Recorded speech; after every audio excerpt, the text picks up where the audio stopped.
July 30th, 1975. A bustling Detroit suburb. One of the most powerful men in America, Jimmy Hoffa, pulls up to a local restaurant for a meeting.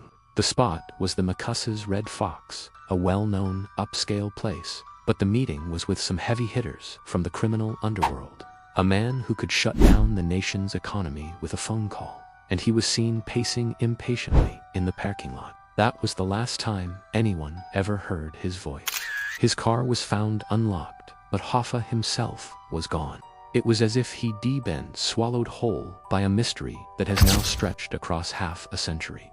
How does a man with that much power just vanish into thin air? James Riddle Hoffa wasn't born with a silver spoon. He clawed his way up from the very bottom. Born in 1913 in Brazil, Indiana, his father died working in a coal mine. He joined the International Brotherhood of Teamsters in 1933, and his mix of grit and ambition was off the charts. By 1957, he was its general president. Under Hoffa, the Teamsters became the biggest and strongest labor union in the United States. To his members, he was a hero who delivered better lives. It was an open secret that Hoffa had deep ties to organized crime. The Teamsters' massive pension fund was basically treated as the mob's personal piggy bank, financing everything from Las Vegas casinos to shadier ventures. This alliance gave Hoffa incredible power on the streets, but it also painted a giant target on his back for the federal government. For years, Attorney General Robert F. Kennedy made it his personal mission to cut the cord between the unions and the mafia, with Hoffa as his #1 target. The collision course, and eventually, the feds got their man. In 1964, Hoffa was convicted of jury tampering, conspiracy, and fraud, landing him a 13-year sentence in federal prison. He went behind bars in 1967, but even then, he refused to give up his title as Teamsters president, only stepping down in 1971. His Get Out of Jail card came from an unlikely source, President Richard Nixon, whose entire identity was wrapped up in power. This was a fate worse than prison. He immediately launched a legal battle to overturn the ban and take back his throne. This comeback tour didn't sit well with his old pals in the mafia. They had gotten very comfortable with his replacement, the much more cooperative Frank Fitzsimmons, and they had zero desire for the fiery, unpredictable Hoffa to get his hands back on their golden goose, that pension fund. They used to be allies, but now they were bitter enemies. Hoffa was allegedly threatening that if he got back in power, he'd expose just how deep the mob's claws were in the union. The battle lines were drawn. Hoffa wanted his kingdom back, and the mob was ready to do whatever it took to stop him. The meeting was supposedly set for 2 p.m. Hoffa got there on time. They didn't.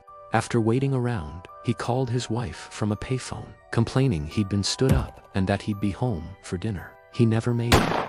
Witnesses saw a man who looked like Hoffa in the parking lot. He was someone Hoffa would have trusted. Here's a key detail. When the FBI found the car, police dogs detected Hoffa's scent. Years later, in 2001, a single strand of hair from the car was matched to Hoffa's DNA. He was in that car, no doubt. But here's the catch: O'Brien had given Hoffa rides before. So while it's a massive clue, it doesn't prove he got in the car that day. And this is where the solid facts end and a half-century of theories begins. The FBI launched one of the biggest investigations in its history, codenamed Hoffax, which generated over 16,000 pages of files. But right from the start, agents slammed into a solid wall of silence. They denied any meeting was ever scheduled and were seen publicly miles away from the restaurant. Everyone else connected to the case either pleaded the fifth or gave stories that didn't line up. With no body, no murder weapon, and no crime scene, the investigation ground to a halt. Over the decades, the FBI has chased down thousands of tips, digging up fields, excavating landfills, and tearing up floorboards. It's based on the supposed deathbed confession of Frank Sheeran, a mob hitman who claimed he personally shot his friend Hoffa in a Detroit house. It's a great story, but the FBI has widely disputed Sheeran's claims. And when they tested bloodstains in the house he identified, the DNA didn't match Hoffa's. Another leading theory is that Hoffa's body was professionally destroyed.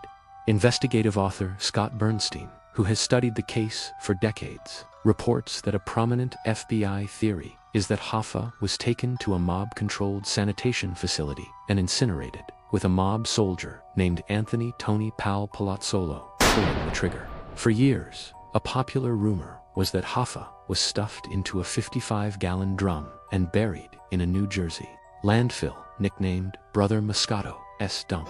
This theory came from mob informants, but after extensive FBI digs at the site, they found nothing.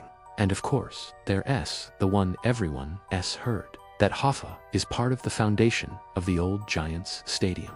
This became such a piece of American folklore that when the stadium was demolished in 2010, the FBI was on notice. Their findings, nothing.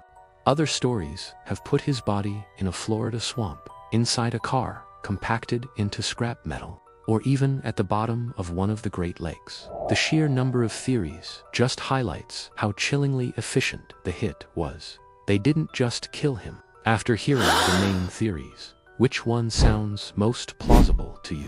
Let us know in the comments. The enduring enigma. It's been half a century, and Jimmy Hoffa is still officially a missing person. He was declared legally dead in 1982, but without a body, the story just feels unfinished. The mystery lasts, not just because it's a great unsolved crime, but because of what Hoffa was. Part working-class hero, part gangster-entangled villain. His story is a uniquely American saga of raw power, fierce loyalty, and unbelievably brutal betrayal. His vanishing marked the end of an era, a time when one union boss could hold the country's economy in his hands while dealing with mob bosses and presidents. In the end, the enigma of what happened to Jimmy Hoffa has become more powerful than the man. Restaurant parking lot forever, waiting for a meeting that was really a trap.